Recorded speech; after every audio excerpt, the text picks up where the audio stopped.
Are you using it to numb and escape? Or are you using it to, let's say, enhance? The United States hasn't approved a new sunscreen filter in 50 years. But I've literally talked to God on marijuana. Like, this is a problem for white people. Like, maybe you guys shouldn't have conquered all of the world. You wouldn't be living in places you're not supposed to be living and getting all this skin cancer. I can't unsee this article that I read. I think about this a lot because my dad was an alcoholic. They were calling it like gas station heroin.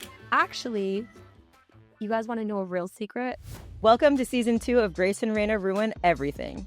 I'm Grace. And I'm Reyna. We bring you the conversations you should be having with your best friend. We cover everything from conspiracy theories, sex, religion, and politics, and normal stuff like friendship. In a world that feels increasingly black and white, we welcome the nuance. Expect honest dialogue as we explore what it's like to be a human woman in her 30s. Whether you're questioning the status quo, seeking deeper connection, or just here for the unhinged tangents, you've come to the right place. We've got new episodes weekly. Come for the combos, stay for the vibes. Being cool. Oh, we're breezy. If you say you're breezy, indicates the breezy. Welcome back to Grace and Reyna Ruin Everything. Today, we are finding out if alcohol's ruined. Oh, yeah. Is it? Should I not have given away? No, I guess. Yeah, we're supposed to do a whole segment first. We can still do a segment. I just wanted people to know. Okay, fine. So, Rant and Rave, do you have one? I would like to rave about... do you know? Do you know? Hold on. So you don't know? No. Do you? I don't have a rant or rave, but I have a story that I haven't told you yet. Oh. It's like a little, and it's related to our topic, which is alcohol. Okay. So the other day, I had like a really bad train problem, whatever. And so I got home late on Friday, but we had plans to meet up with Alex's friends, and the plans got changed and I didn't know. And one of the plans that got changed was we were supposed to eat pizza, but they're like, this pizza place is too popular. So we couldn't get pizza till midnight, which I need to know this information before because I need to eat. I'm an eater. I have to eat. You can't just change the eating plans on me and then give me carby things to eat before I go out. So instead of eating the carbs that they put on the table at the apartment we're at, I drink mezcal. Okay. You know, I got really drunk, more drunk than I should have. And then by the time I had the pizza, I only had one slice, obviously, because that's how it goes. And then we went late night to a bar after the pizza place. And there was a person giving tattoos in the back of the bar. And I got one. Where? It's right here. What is it? It's a knife. Oh my God. Why? And also, I don't know how drunk I was. Well, I know now. At the time, I didn't feel as drunk, but I was like, I'm gonna get a tattoo, and everyone's like, "You're gonna get a tattoo?" I was like, "Yeah." I obviously pulled down my pants in the middle of the bar, but I only pulled it down, took my leg out, and pulled them back up. Oh. And then midway through, I'm like, I don't feel good. She's like, "Are you okay?" And I was like, No, I'm not. I was like, "Alex, can you get me some water?" And then he had to give me a soda, and I think my blood sugar had dropped dangerously low. So we didn't even finish. I mean, it's finished, but the shading's not done. Oh, it's done. She's gonna finish it when I get back. I want to see it. Anyways, I'm going to take my pants off right now. I mean, I feel like you can't tell a story like that. I can't take off my pants right now. It's too low. It's right here. Maybe we'll put a picture up. Maybe. I don't know. We'll see about it. Anyways. Next time. But then the next morning I woke up and I was like, did I fucking get a tattoo last night? Is there a significance of the knife or? Oh, no. So she had a flash book of tats, and they were all vintage military tattoos. It's sick though. I like it. She was excited. Cool. So was I. She was like, you know what? Next time I do this, I'm going to bring lollipops. I was like, good idea.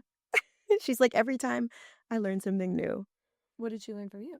Blood sugar problems. Oh, I thought she just wanted lollipops. I didn't know. No. This happened. Because also while she was tattooing me, I was like, I don't feel anything, which is not good. And I think I was I was feeling things, but and then it like overloaded. I don't know. Well, you were numbed. Like maybe you consciously were numbed of the pain, but like your body was still like Yes. feeling. And instead of like doing what you normally do, is just like breathe and like whatever, like mentally power through. I was just sitting That there. would be like a dissociating Yes, situation. it was, because I was like, I think something's not right. Yeah. And I'm glad that I just admitted it, because I think a lot of people are like, I'm good, and then you actually faint. Yeah. But later, when I was talking to her, I was like, my head felt tingly. She's like, yeah, that makes sense. She's like, that's happened to me before. That happens to plenty of people. She's like, do you have more tattoos? I was like, yeah, this is my 4th one, but they're all pretty small. They don't, I mean, they hurt, but I'm not pussy. Wow, that is a story. Yeah, so now I have a tattoo. Isn't that weird? Well, I mean, I gotta see it. It does seem like something I would do. It does seem like something you would do. I'm not like surprised at the story per se. The knife was like, but also I'm like, okay, it's cool. Yeah, I saw it for the first time today. Wait, because the second skin was on, and so like it looks all weird, like it doesn't look right, and I took it off today. Yeah. Oh, cool. All right. Wow. So speaking of that, on that note, do I regret it? Did alcohol ruin my life? No, it didn't. I know you don't regret it. Oh, yeah. I was gonna say that I saw something recently online that said that the millennials, that's us, and I think all of our listeners for the most part, are or were the drunkest generation. And hell yeah. When I saw it, I was like, yeah, actually that seems right. But I hadn't like fully processed it all. And then it was making me think about the fact that I think like today there's been a pretty big drop and decline in alcohol consumption. Some would say it's good. Some might even say it's bad. And I thought maybe we should, as millennials, break it down a little bit. Let's get into it. Yeah, I mean, I love drinking. I love to party. I love a good time. I mean, you're the millennial to have this conversation with. Yeah, well, what's that supposed to mean? I was the valedictorian of my D.A.R.E class, okay? When I was 10 years old, they had to pick somebody to give a speech at the end of D.A.R.E, and that was me. And I vowed that I would never do whatever you're not supposed to do in D.A.R.E. Alcohol, drugs and alcohol. Oh, is it? You can't drink? Drug, alcohol, resistance education. Oh, see, this is why you're president. Yeah. Okay, so first and foremost, do you think millennials are the drunkest generation? Maybe, yeah, I don't know. I mean, let's look at who we're comparing against. Gen X. Gen X, kind of pussies, I think. You think they're pussies? I don't know. I think they're kind of like... They're from the 80s, though.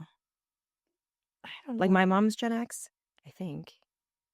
Yeah, she was born 19... Wait, when is Gen X? But think about peak millennials in college in 2010. Okay, true. Like, I think college culture is probably a lot different now than it was in the 90s. And like a lot of people just went from high school straight to jobs back in the day, right? So you didn't have like a party time. If you did, it was only rich people, right? Because those are the only people that were going to college before. Maybe more and more people are going to college. People get to have 4 years of party time. I think that 2000s, 2010s was probably peak college drinking, partying. Like, I don't think anybody could have drank as much as those people. Well, we also didn't have Instagram. Right. So let's break down why this is, okay? There's been a decline ever since then, ever since the heyday. There's been a decline in alcohol consumption. What could be the reasons? I know a few. Okay, you listed social media. Yeah. Important. Yeah, I think that, like, especially the way that we were drinking in college, where you do so many stupid things, but you weren't fearful of people capturing everything you were doing and then putting it online. Even though we would take out our like point and shoot cameras, digital cameras, and I would upload like a full album, 35 photos from the whole night without even looking at them. One time I uploaded a photo of a girl getting fingered on the dance floor. think I remember that on night. Facebook. You just be like, I'll put up the whole album. Like, whatever. Like, who cares? You like wouldn't even like check it, or we were definitely not editing anything. You wouldn't caption them. You just like put up the whole thing, And give the album a title. we would look disheveled. We would look Yeah. like Gen Z could never. They would Oh never. no, They would never. no, there are photos of like my messy dorm room on the internet, just like clothes everywhere. I just like did not care. Yes. And mainly when it came to alcohol consumption, this was pre the rise of like conscious consumption and like questioning whether alcohol is healthy for us. I mean, I think we knew, okay, D.A.R.E told us that binge drinking wasn't good, but I think we had grown up with boomer parents or Gen X potentially. Was your mom Gen X? I don't know. When is Gen X? I don't know when it's. She was born 1970. She's not a boomer. Okay, so Gen Gen X. X. Old Gen X. But certainly boomer parents, like my parents, they would be the type to have a glass of wine every night with dinner, but like never drink more than 2 drinks. I never saw my mom drink.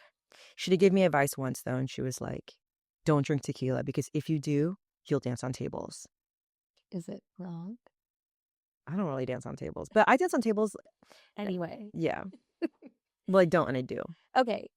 Also, something of note, Gen Z, there's data out there that Gen Z is the most anxious, the most socially unaware, unequipped in terms of like operating in society as like humans. Like an in-person society. They operate in their version of society. Right. I mean, IRL in real life. And they have a lot of like social anxiety. They don't like drinking or having sex or doing anything that's fun. Yes. For us. Yes. Okay, so riddle me this. Which do you think came first? Do you think they don't drink and thus have all these problems? Or do you think they have these problems and then so they don't drink? Ooh, well, I think they have these problems so then they don't drink. Because if you drink and you have these problems, it just feels worse. Well, I think one interesting thing is that when we were in college, when we were young, one of the reasons people would drink was because maybe they felt a little awkward out at a party. You don't know people, whatever. You'd have a drink to like loosen up. Did you drink in high school? Yeah. Well, I know you did, but of course. But some people didn't. Some people did not drink in high school. No one we know because Gen Z. Well, no, but I think like some people didn't party as much in high school. A lot like you met them when you went to SC, right? Like they just were newer to drinking. Some people like partied in high school. I partied in high school. I don't even. And how come they don't start then? That's the question. Why did they start in high school? Why didn't they even start in high school? They're too busy on the line, on the phones. On the line, on the phones. No, she's getting old. Okay, another theory. More and more people are on medication, especially Gen Z, because is that like counteract? So young, with anxiety, whatever. More and more are on antidepressants or on anti-anxiety meds. I'm pretty sure it's counter indicated, like you're not allowed to drink on it. Yeah. And I wonder if that's part of what's driving. They're like, oh yeah, I can't drink. And then there's all the reasons why, not just Gen Z, but millennials, boomers, everybody. I think there was a mass movement of, okay, alcohol is not necessarily great. It's a poison. Okay, we're a little bit poisoning our bodies. Binge drinking is probably not the best. All of the calories. Calories is a big one. That you take on in drinking. Then a lot of people, when they're really drunk, might eat less healthy, or like kind of these like secondary effects of like what you do when you're maybe not making your best decisions. Yeah, for me, it's chemical pizza. Okay, Exhibit A. And I think like some of this came with the rise of, I don't know, kind inflammation, of like conscious living. Yeah. Right? Yeah. I mean, I feel like you see it a lot in LA too, especially LA, where people are sober or sober curious or just like divesting from drinking. Yes. And then I think there was like an element of some of the third spaces that are like so heavily centered around drinking, people are just unattracted to. So like the bars, the clubs. But I love a good bar. Oh, I love a club. I haven't been to a club in forever, like a real club. But like, remember when they used to be fun, and when you go, they'd be packed. And you'd be like, you know what's been really taking me back? Yeah, everybody's seen it. That clip. Well, maybe by the time this comes out, this will be like old, but probably. I've been seeing the social media with John Hamm in the club. everybody's doing like takes on it, like how it feels when like whatever, and then it's like, and then it cuts to John Hamm like on ecstasy in a club being like, Allegedly. you know, you do really check it out? No. Oh my God, you haven't seen this? This is like everywhere. Show me later. Listen, We're in the middle of I something want to right show now. the people. I want to show the people. Um, Okay, so I do think that there's a lot of good things about people getting conscientious about their drinking habits. I think a lot of people, like I know personally some people that were questioning their relationship with alcohol. yeah, I think that's always smart to do. Questioning like just reflecting, like looking, like separating yourself from maybe habits that you got into in college, whatever, of like, oh, if you're going to drink, you're blacking out. And maybe some of the not so good habits we picked up along the way, to be able to kind of like separate from that, look at your relationship with alcohol, ask like, why, when am I choosing to drink? How am I choosing to drink? Yeah. Why am I choosing to drink? What? Is this fun? Is Yeah. it serving me? Do I like it? How do I feel the next day? Amazing questions to ask. And I think for a lot of people, some of those questions really made them shift how they're behaving with alcohol, as it should, if they had an unhealthy relationship. Yeah. I mean, I agree. I think that everyone should go sober at least like once in their life for at least a month. Because I think it's just, I mean, now do we sound like I drink a lot? I mean, I'm sure plenty of people do, but like, I feel like in our circles, not the moms and the dads, because I feel like they obviously have a lot of like obligations, but like before you became a mom, before people could become dads, like so many of the things we become dads. so many so many things that we did centered around drinking. Yeah. And like I think it's good to experience those things without being drunk. Yep. Because I do think a lot of people, to your point, like use it as a crutch. Like you learn that in college and then people like never give it up. Yes. And then I do think people end up drinking for the wrong reasons or making decisions making decisions they wouldn't have sober. Yes, for sure. And I think being aware and conscious of your use of alcohol is possible. It's something I feel like I definitely in college blacked out a lot of times. No, You heard it here first. not you. You heard it Not here our first. Gracie. I'm not going to say that I also still won't have an occasional time. Maybe it's like a friend's wedding or something that I like maybe get like a little extra, a little saucy. But generally, I would say blacking out is not something that I'm doing normally these days. Yeah. But I do still engage in drinking way less than I did. But I like to think of it as intentional. And like Ryan and I mean, I've never been like this, but some people are, but we have never like drank every day. Like I don't like drink Oh, I don't. Yeah. dinner. I don't like have a glass of wine with dinner or whatever. That's not like part of our rituals. But I will like maybe once a week be like, I'm gonna have a little cocktail. You know, maybe it's like we're out on a date. Maybe it's like a Saturday. And like probably 9 out of 10 times I'm drinking now, I'm not having more than like 1 to 2 drinks. And not in the way that I like limit myself and I'm only allowed to have 1 to 2 drinks, but just in a way that like, I don't know, I trust myself to feel it out. And I usually, I don't know, that's where They're done at 2 drinks. I mean, but then again, what's the scenario? It's not like I've never Listen, if drank I'm more than there, 2 drinks if in a I'm there, day. no one around me is drinking only 2 drinks. Like, Well, this is my day to day, yeah, to week habits, I'd say. Week to yeah, week. yeah. I'm the same. I don't drink during the week, like at all, unless there's like a purpose for it. Like sometimes if we go to dinner, like me and Alex or me and a friend, like I'll have a drink. But sometimes even then, if it's a school night, I'm like, don't need it. Yeah. Because I just like to party. I don't necessarily like to Drink. just to drink to have a drink. Like I don't care about it, but I do like to party. I love to party. Like I love to have a good time. I love to laugh, and Reyna identifies as I like to party. I do. I really do. I don't know. Like I like a good time. What can Yeah. I say? And like I don't know if I need alcohol to do it, but it's a lot more fun.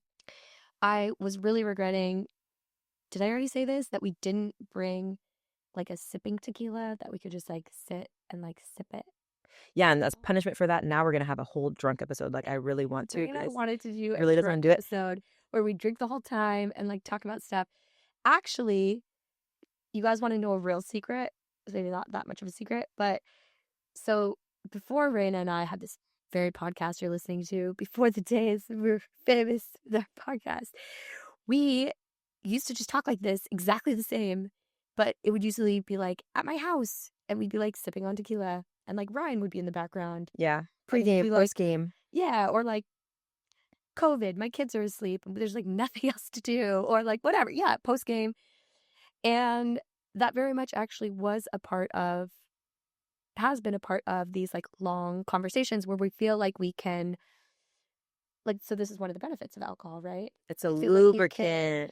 loosen up, you feel like you can let loose a little bit. Maybe we end up going places in conversation that are a little bit out of bounds of what we normally would. And I think that's part of like all the ethos of this podcast and also just our friendship is like opening your mind, like That. opening up to I don't know, new ideas, different things. I guess I don't know that alcohol opens our mind, but No, it I drops think. down some of our barriers. Yeah, it's like It it's like uninhibits it you. uninhibits you. And then when I think about me and how I am on alcohol, I feel like I'm me just like dialed up to the maximum. So it's like I think sometimes if people first meet me, they can't tell that I'm really drunk, but because I'm a good drunk. But if you know me, it's like, yeah, she's being crazy. Like it's just me amped up. And I don't know if I would be that crazy if I wasn't drunk. Is it the ultimate you? No. It's part of your But it is personality. part of the ultimate me, right? Like I don't think that drunk me is my favorite me, but she does make a compelling argument.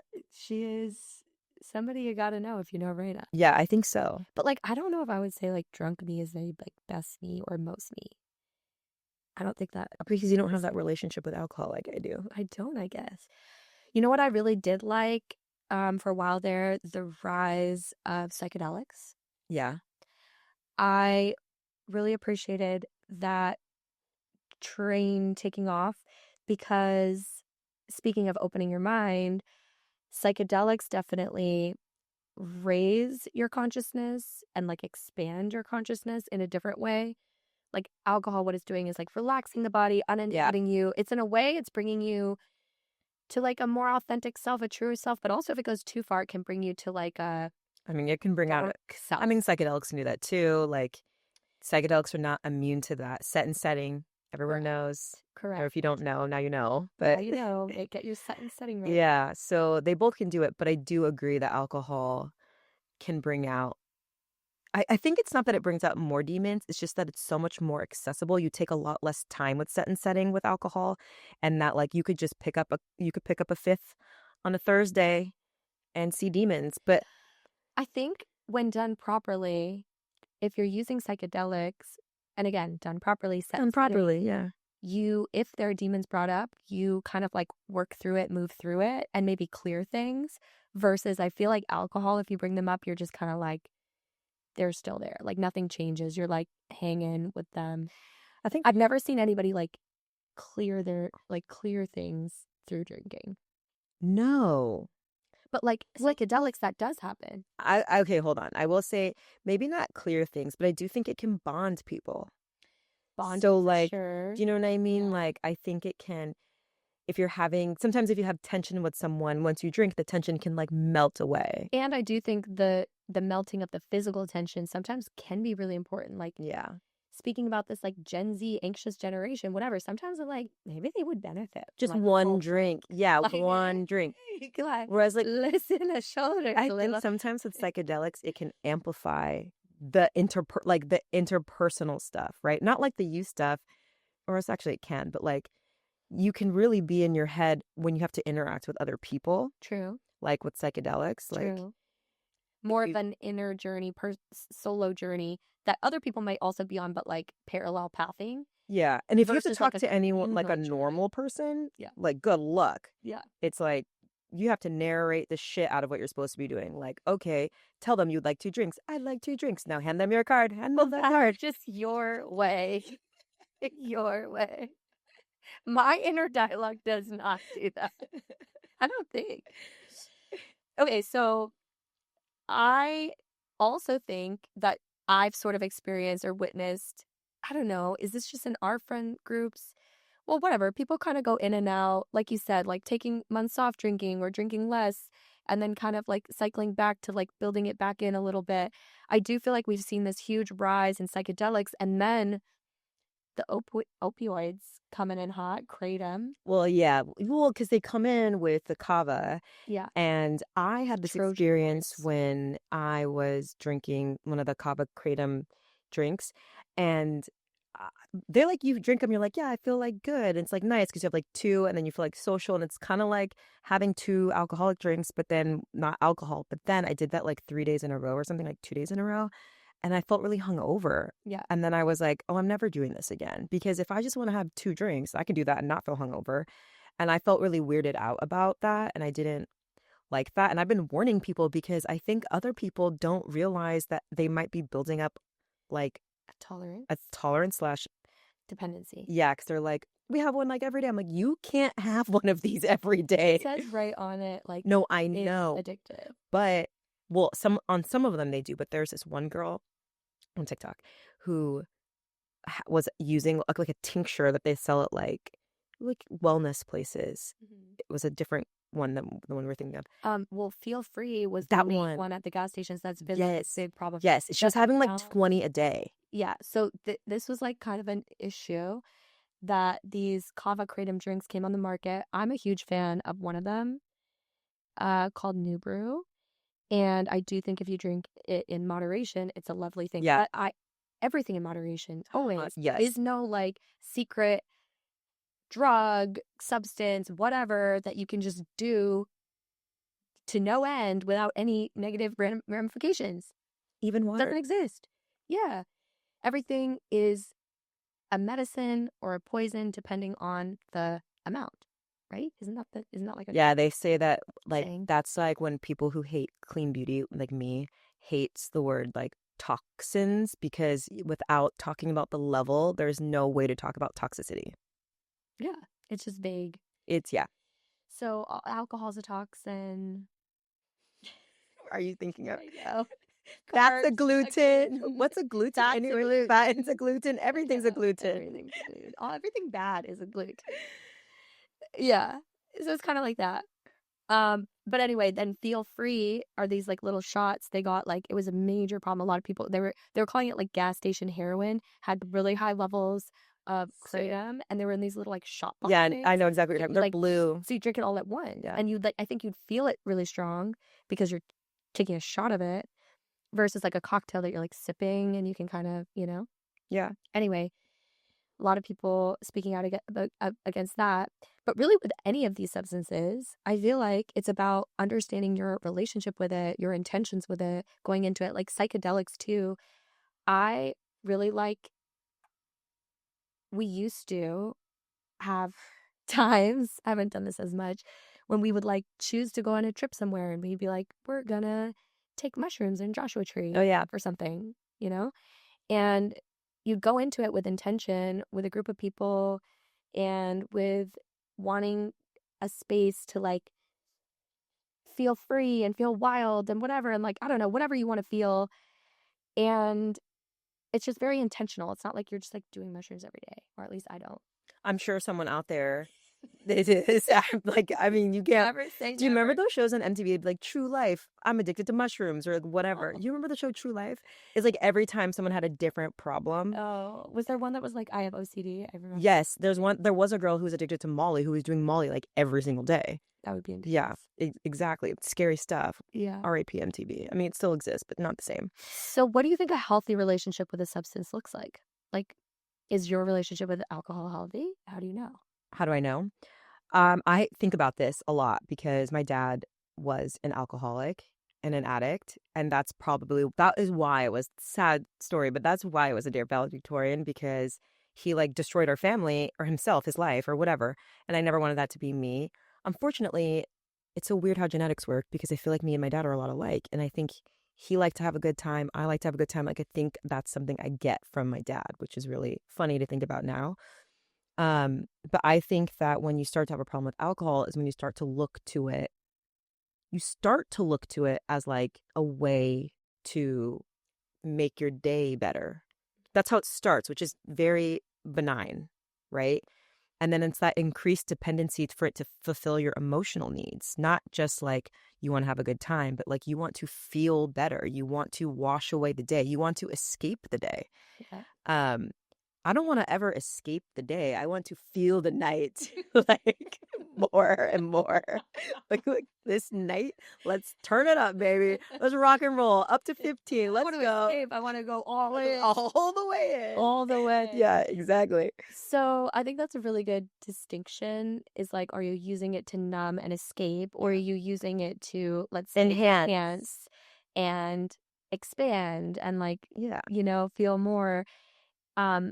I think it's really interesting too, because like speaking of the light and shadow of every substance, I do know people that end up using so much psychedelics that it's like, it is unhealthy. And we see this a lot in the spiritual consciousness world that I'm in, coaches, healers, whatever, who are like, oh yeah, well, I like to expand my mind. I like to expand my consciousness. Don't we all? But like, I do think that going to ayahuasca ceremonies every weekend and microdosing LSD every day and using mushrooms in every client session.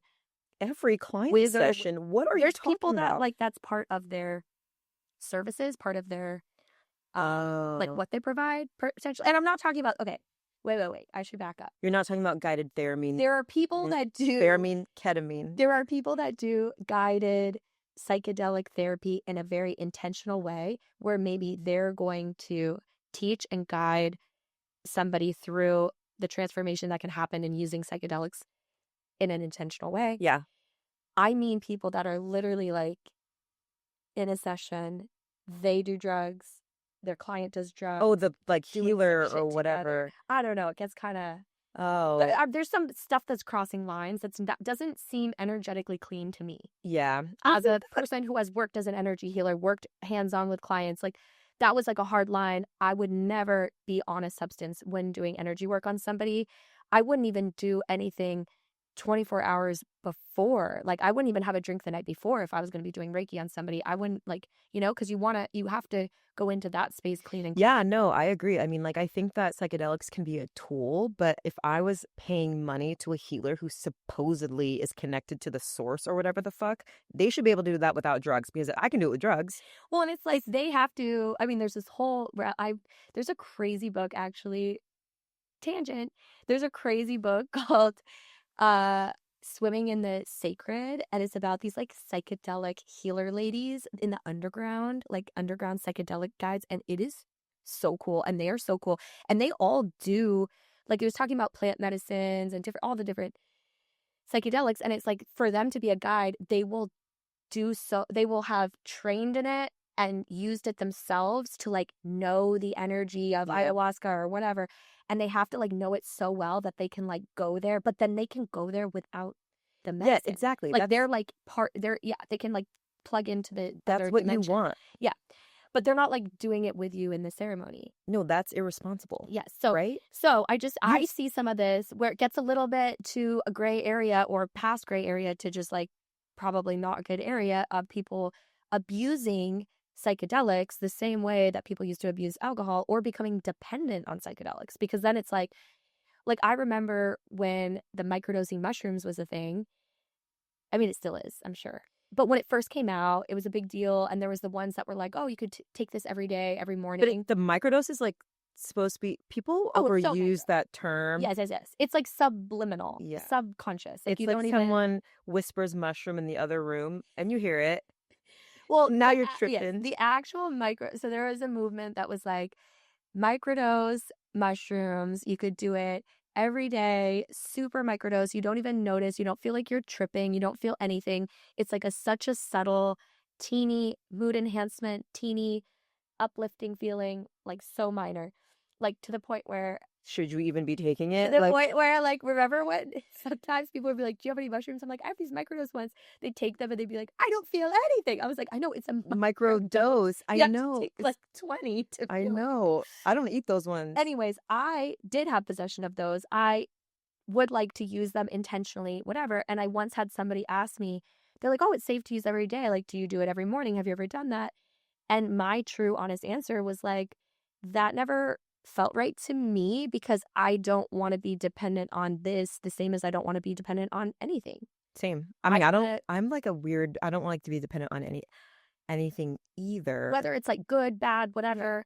I mean, I honestly don't even take like that many supplements. I know people are really into like supplements, but I feel like I that, take vitamin D because I have chronically low vitamin D. And I feel really strongly about supplements too, just because they're not regulated and also that people look to them as like solving all of their problems. But I think you should only be supplementing under direction from like a healthcare professional with evidence, yeah, like with evidence, like a clear purpose for why you're doing this. And then also potentially a path to come off. Because yes, like it's a predatory industry. yes, yeah. I mean, there's definitely supplements out there that can do good, but A bunch. I think we just in America tend to be in this like consumer mindset where it's just like, oh, okay, like what can I take for like this effect? What can I take for this effect? And we just like, if we aren't careful, we'll just like consume, consume, consume. And all of these different inputs, they're like messing with our energetic being, our biochemistry, whatever. And I feel like, I don't know. I just Well, want to like know what my baseline is. Well, and everyone says like no one knows how well we absorb anything from supplements without everything else that you're eating when you would normally get it from food. Everyone agrees like food's the best way to get any of that stuff. So if you have a real need for it, try food. But sometimes that just won't, that's not enough. So like for me and vitamin D and black people with vitamin D Yeah. and black people with vitamin D who wear sunscreen. Well, we actually all do need to supplement vitamin D. Everybody here probably No, I needs read to everyone who supplement. lives below the 37th latitude or whatever can't survive without taking vitamin D supplements. You know, I just like don't wear sunscreen that much, and I'm always trying to like not put too much on my kids. And then Ryan gets so mad. He's like so obsessed, like trying to go outside into like the world without sunscreen. If it's like mildly warm, he thinks I'm like, Well, I did hear this thing on TikTok that the reason why it's so important for kids, like for you, whatever, who cares?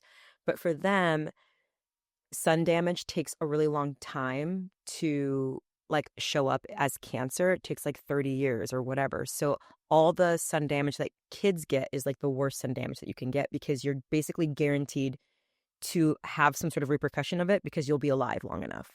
but what about the fact that, okay, we have gone on a tangent Oh with yeah. vitamin D, Sorry. but I want to go here for one One last second thing and then back to the booze, and then babe. back to regular scheduled programming.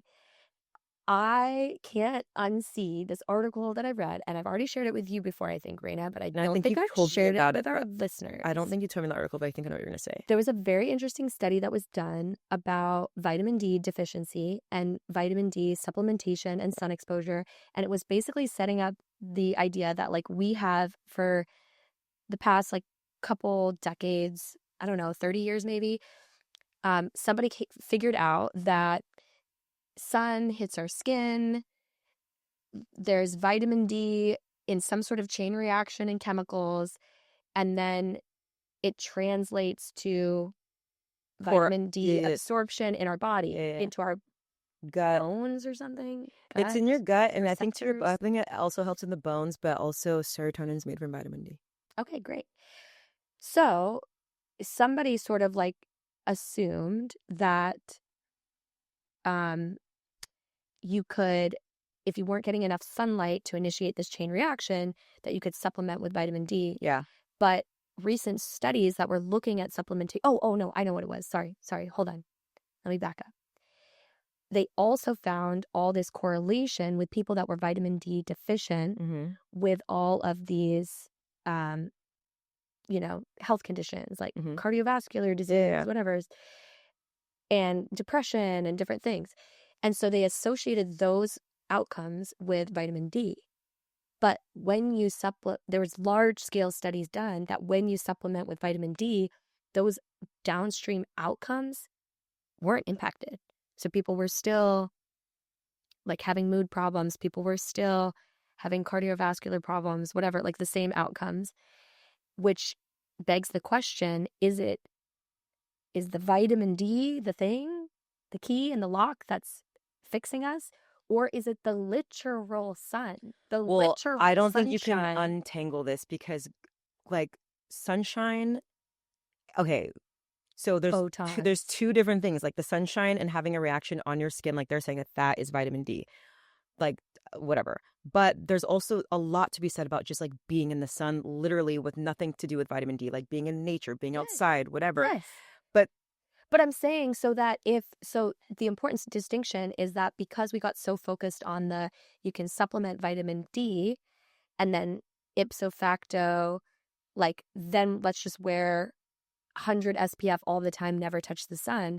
What if we're like missing the whole point? Because what if there's actual health benefits of just the literal sun rays hitting your skin? And what if there is importance of having your freaking face in the sun without sunglasses and hats and sunscreen and all the things? well, there is, but I think that what they've decided is that there is a risk of cancer that gets outweighed But also, because but you also can die from the skin most, cancer. yeah, but also the most common sunscreen ingredients, like the benzoates or whatever, when they break down, which it happens under sun exposure, are carcinogens.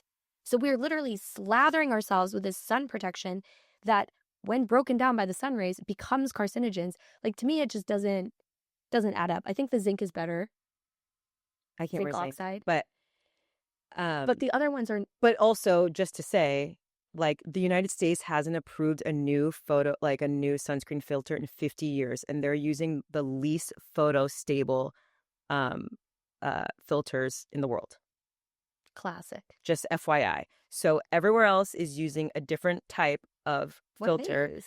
They're like called Tinsorb B, Uval, whatever. They all have names, whatever.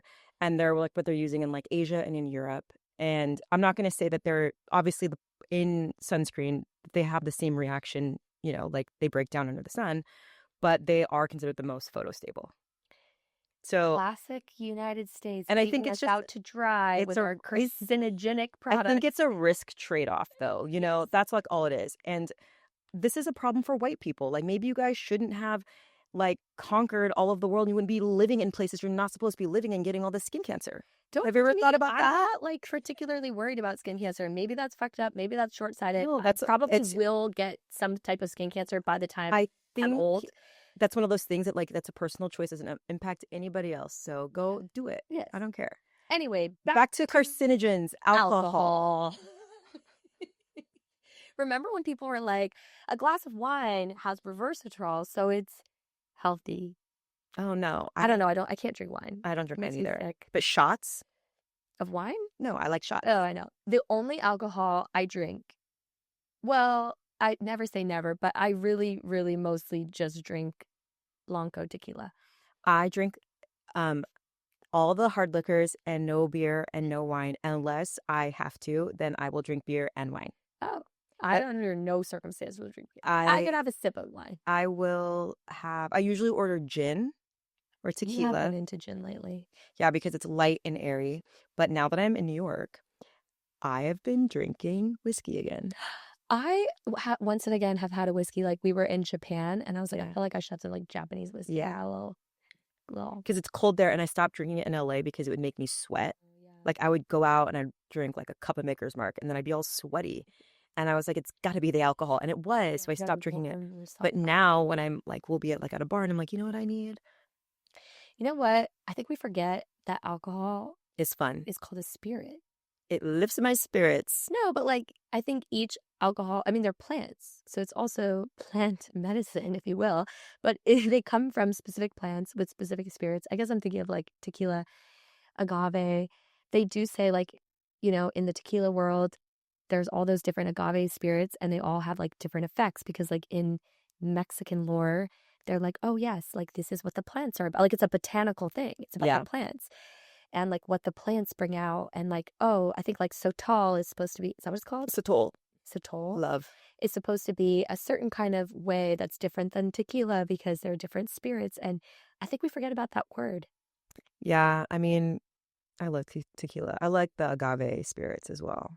I mean, I like it all. They're all good. I did find out, okay, maybe this is jumping early to wellness hack of the week. No, But I we have on a time. drinking hack Yeah, I of think the we're on week. time. Okay. Wait, so to recap, do you think alcohol's in or out? To me, it's always number one in my heart. So, Do you think for the collective, it's coming back? yeah, why not? I Or is feel it on like the outs? alcohol is great because it's like communal, it's legal. So, okay, the thing about alcohol that it's legal. So that means when you go and you order it, you know what you're getting, and it's It's regulated. yes, like it's on the bottle. Like you don't have to worry. Like people really underestimate like the power of that. Like, and it's socially acceptable. Well, they're legalizing, like mushrooms are Mushrooms decriminalized. decriminalized. That's why they have a come up right now. Yeah. And if they made those legal everywhere, that would be cool. I mean, they're pretty dosed out now. Like the ones that I buy are super consistent, super like you Yeah. know what you're getting, you know how you're gonna feel. There's like never like a yeah, it's not like somebody made weed cookies in their basement and like half of the weed is in two cookies and then none of it's in the Yeah, other. but they're Like still very black market. kind of black You know. market. It doesn't feel that black markety, but if those were legal, that would be cool. I feel like a lot of people would I just don't get why people use care. that in replacement of alcohol. I mean, weed is. I don't do weed. Weed they made way too intense ever since they legalized it. No. Okay, I had some stoner times in high school. I went stone cold sober on weed in college for some reason. And then I kind of like reconnected with marijuana a little bit in like my 20s. And I kind of like realized like, oh, there's different like strains. And I was like using it.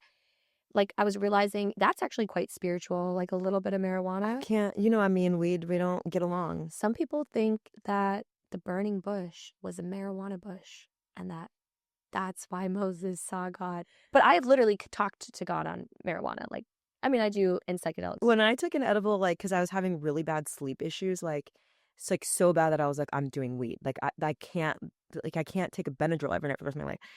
And I would like take a little bit of weed and then, you know, just like let myself fall asleep, which is like not real sleep, by the way. Like, Yeah. your brain doesn't like work the real way. But, anyways, is better than nothing. But I would be watching a movie and I'd be like, where does the set end?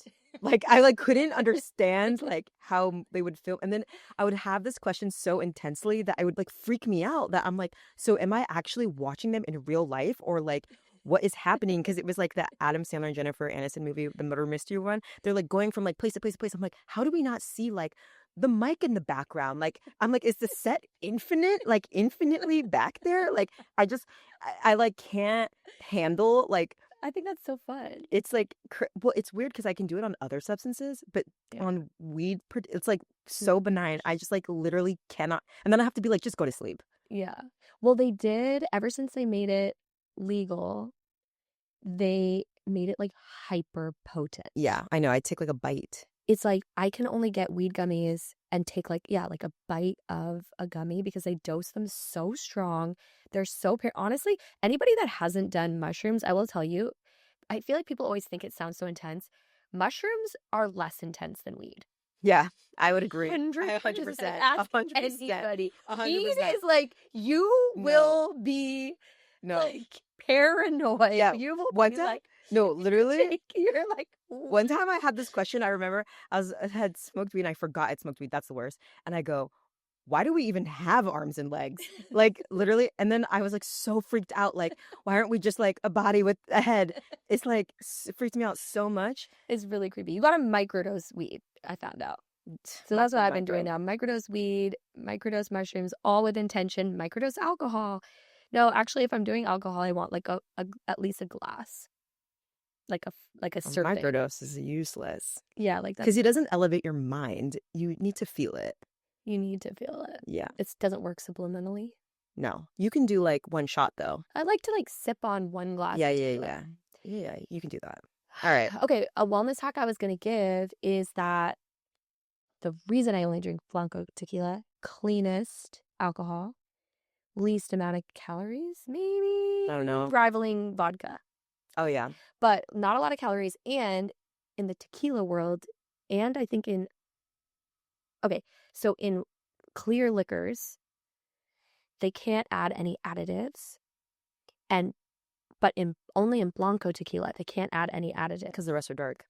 In Reposado, in Añejo, they are allowed to add like coloring to make it more consistent because it's like, but they do like caramel coloring and they add like different things. And there's even, if you ever come across this new thing called Cristalino, just know that they add glycerin to it. You can literally taste it. Cristalino, they took like the dregs of other stuff and then distill it, and then they add glycerin to it, and then they like pass it off like a special Blanco. Yeah. It's not. So Blanco only, real Mexican. She's saying whites only, guys, if you guys need me to translate. You're getting canceled. I knew I was going to get canceled. That's my wellness hack. Do you have any drinking related wellness hacks or otherwise? Drinking related ones? Or just... Okay, what really helps me, because I don't get hungover anymore. Well, like tired. I always get tired after drinking, but I don't get like sick, whatever, is vitamin B. Oh, like interesting. B12, I guess. Oh. Like every time I have it, I just like don't really get hungover. Do you take it after you drink, before you drink? Before and after. Before you drink and after. Mm-hmm. Like that night or the next morning? Like if I know I'm going to drink, I take some. How much? Well, mine's in a dropper because from when I was taking it for other reasons, like for real medical reasons, because I had low B12 actually.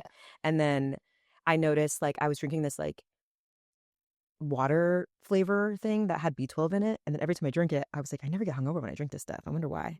And I was like, well, I think it's the B12. I don't know. I think it's like an old wives' tale. Is it wives or wise? Wives. Like a woman? Like a wife. Oh, okay. Wise, wives, whatever. I think it means like, like witchy woman. Or does it mean like, gossip, like we don't even care about it? No, it means like those like witchy midwife. Whatever, bro. Ladies that know their secret like herbal tinctures. Yeah, that and that's probably the one. Oh, another thing I've been doing because I'm old is towards the end of the night, instead of getting another drink, I'll get a soda and bitters. That sounds mature. Yeah, that's evolved. And that's on maturity. This is New York Reyna. 35 and no, I was doing this in LA too. I learned this from a sober person who's getting soda and bitters when we go out, because it looks like a drink and you can get to order and it like has a taste. Yeah. And like the bartenders are super nice when you just get like sober drinks. Smart.